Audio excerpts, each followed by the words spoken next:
ಹಾಡು ಮುಟ್ಟದ ಸೊಪ್ಪಿಲ್ಲ, ನಿನ್ನ ಮೆಚ್ಚದವರ್ಯಾರಿಲ್ಲ.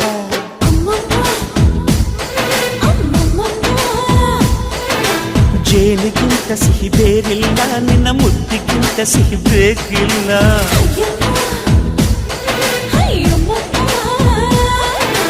ಕಣ್ಣು ಕುಕ್ಕುವ ಬೆಚ್ಚಿ ಬೀಳುವ ಅಂದವಾದ ಹೆಣ್ಣು, ರುಚಿ ರುಚಿಯ ಬಾಯಿ ಚಪ್ಪರಿಸ ಸಿಹಿಯಾದ ಹೆಣ್ಣು.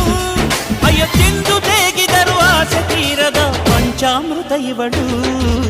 ಅಮ್ಮಮ್ಮಮ್ಮಮ್ಮೋ ವಯ್ಯಾರಮ್ಮಮ್ಮಮ್ಮೋ ಅಮ್ಮಮ್ಮಮ್ಮಮ್ಮೋ ನೀ ಸಿಂಗಾರಮ್ಮಮ್ಮ.